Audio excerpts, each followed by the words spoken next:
Highlander, a bad final fight. Highlander from 1986 is a cheesy movie about an immortal Scotsman named Connor MacLeod. It tries to be serious, but it's hard to take seriously. It is, however, a lot of fun. I won't criticize the acting or the fights or even the overall plot because I wasn't expecting an immaculate drama or a kung fu action movie filled with tight fight choreography. However, the film's finale is significantly worse than what builds up to it, with a lot of new plot developments that are passable at best, leading up to an utterly underwhelming final fight. First, let's talk about the new elements in the last third of the movie. We've established that MacLeod, the Highlander, is an immortal, and eventually all the immortals are going to have to fight each other until there is only one left. There can be only one! MacLeod's longtime immortal friend Sunda is introduced at the start of the third act. He seems to be mostly filling out a checklist. Not a diversity checklist, mind you, but the need to show off some other immortals that are still around, both to expand the cast a bit and to have more fight scenes. In his next scene, Sunda is killed by the Kurgan, the villain of the movie. Yeah, I totally bought him as a character. What a close friendship they had. The story had already made it clear that MacLeod and the Kurgan are going to face off for the prize. Any new immortals that walked into the story were pretty much marked for death from the start.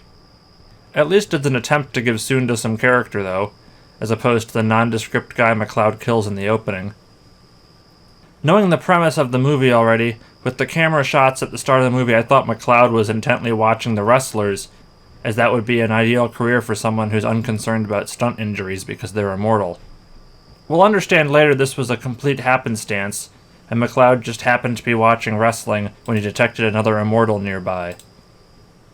Why was this other guy, Iman, there? No idea. He's there because somebody has to die in the opening fight. Iman's not a bad character, though. He's just a plot device that the story doesn't pretend to have any character. Jumping back to the later fight with Sunda and the Kurgan, what I think would have made this scene much more interesting is if it had seemed that Sunda maybe could have beat the Kurgan in a fight. But it's really hard to consider him as a character that's not just introduced to die, when this random guy with a gun interrupting their fight has more screen time than him. I'm having to repeat a bunch of clips of this fight just to fill up time while I'm talking here. It's really not much screen time at all. Surprisingly, this random guy with a gun survives despite being stabbed by the Kurgan after emptying a full clip of bullets into him with no effect. And he tells the police what happened, although they don't really believe him. And that leads into my second point, the police. Extensive screen time is devoted to the police investigating the series of beheadings in New York. Ultimately, the only thing this plot leads to is Brenda discovering MacLeod. The police plotline does not affect the story at all after a police copter breaks up the first of MacLeod and the Kurgan's fights. They're not involved in the finale in any way, which is just fantastic payoff for all the build-up the investigation gets. In the end, everything circles around the same issue. The build-up to the final fight did not need to be complicated. Kurgan is the bad guy, and Connor MacLeod is going to fight him. The confrontation is inevitable within the plot. In the first half of the film, we establish that Connor already has reason to hate Kurgan for killing his mentor in the past. But first, the story needs to pile on more drama before they can fight. As I said, Connor's friend Sunda is also killed, but that's not even treated as important compared to attacking the hero where he'll really feel it. To properly add motivation to a fight, Connor is hit right in the love interests. MacLeod and the Kurgan have a conversation in a church, where the immortals are not allowed to fight. It's never explained why the immortals can't fight on holy places, but it's a good plot setup to have them speak face to face before the final showdown. What wasn't needed for this scene was MacLeod finding out that 400 years ago, Kurgan raped his wife. Gee, I thought this Kurgan guy was a pretty okay obsessed psychopathic murderer up until that was revealed. Is sexual assault of a love interest in the past enough to motivate the hero, who is going to, again, fight Kurgan already without this motivation? That's not nearly enough for Highlander.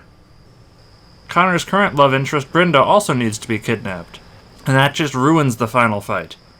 But I'm jumping ahead of myself a bit here. First, we need several minutes of Brenda screaming in fear as Kurgan torments her.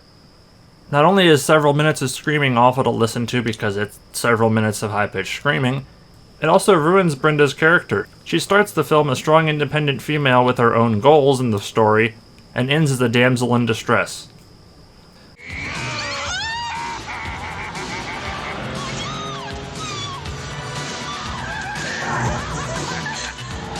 But now we reach the final fight, with Brenda tied precariously to a billboard on top of a building.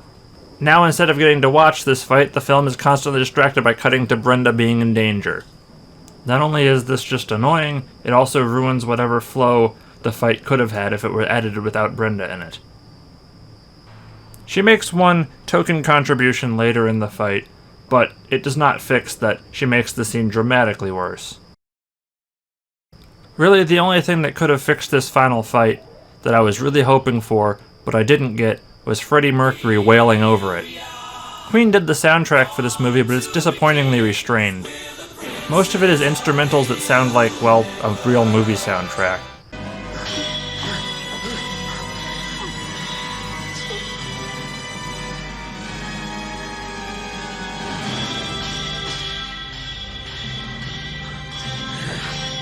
I was hoping for a lot more Queen songs with actual vocals in the soundtrack, like David Bowie's Labyrinth. And the climactic final fight would have been a perfect place to put one. Unfortunately, the best Highlander song is the song Highlander, The One, by the band Lost Horizon, which is basically just about the movie Highlander, but unfortunately isn't part of the movie.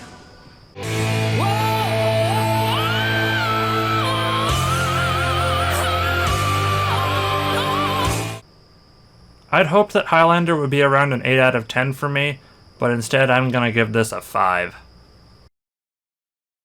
Maybe some other entries in the series are overall better, and maybe I'll watch them eventually. Thanks for watching, bye.